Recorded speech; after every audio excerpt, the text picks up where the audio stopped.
महाराज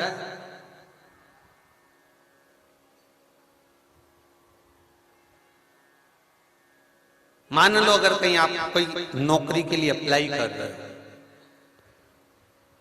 lockdown में service छूट गई, कई लोगों की छूटी,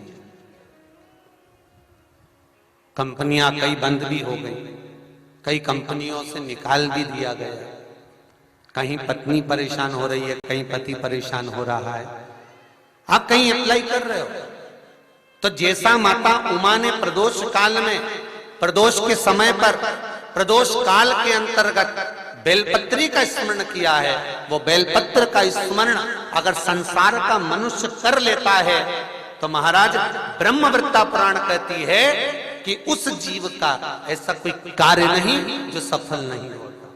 महाराज मेरा निवेदन रहेगा, किसी एग्जाम में आप बैठ रहे हो, इंटरव्यू के लिए जा रहे हो, किसी कार्य के लिए जा रहे हो, नौकरी नहीं लग रही, सर्विस नहीं लग रही, तो महाराज तांबे के कलश में 11 बेलपत्र को रखा जाए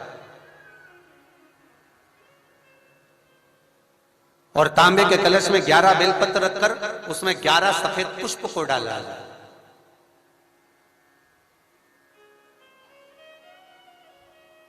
लाल चंदन घिसकर कटोरी में लेकर जाइए। प्रदोष के दिन, शुक्ल पक्ष का जो प्रदोष पड़ जाए उसके दिन शंकर के शिवलिंग पर लाल चंदन लपेटने से पहले शंकर की जो जलाधार,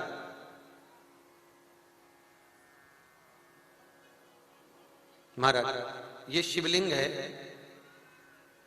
ये शिवलिंग है और ये पूरी गोल और ये चरण, ये जलाधार, ठीक है।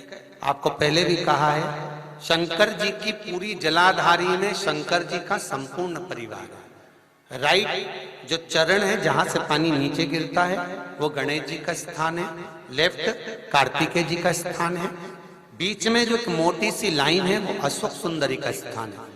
जहां पर शिवलिंग रखा हुआ है ये माता जगत जननी जगदम्बा का हस्त कमल है। शंकर भगवान को मां अपने हस्त कमल पर रखी हुई है। ऊपर से जो बूंद बूंद पानी जलाधारी से नीचे गिर रहा है ये शंकर भगवान की 5 लड़कियां हैं, जया, विषहरा, सामरीबारी, दोतली और देव।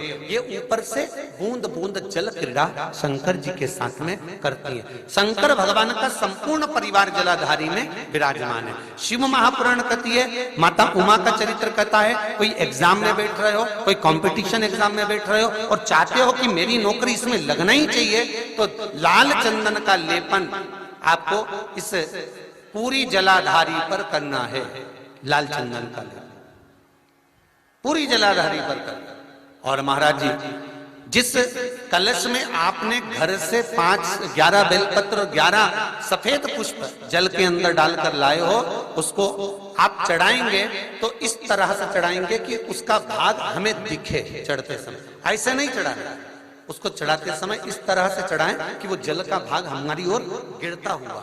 महाराज जब आप वो समर्पित कर दें, बेलपत्र पुष्प आदि सभी चीजें, उस चंदन का एक थोड़ा सा भाग पूरी जलाधारी पर हाथ फेर कर अपने दरवाजे पर आते आते उसका स्पर्श कर दें। जिस दरवाजे से आप एग्जाम देने के लिए जाओगे, जिस घर से आप जाओगे, अपने घर के किसी भी दरवाजे पर उसका हाथ लगा दें या कोई स्थान को छू लें।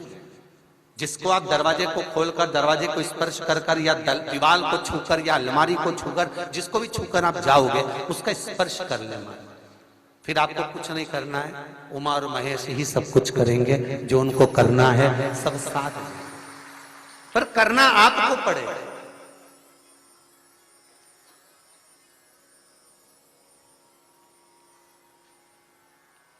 ये बेलपत्र कोई साधारण सी नहीं होती महाराज। फिर निवेदन करेंगे, बेलपत्र का जो पौधा है, बेलपत्र का जो वृक्ष है, कल भी कहा था कि कात्यायनी माता के सुंदर भाव से ये बेलपत्र उत्पन्न हुआ जो माता पार्वती कहलाई है। इसलिए हमारे यहाँ कहते हैं पार्वती के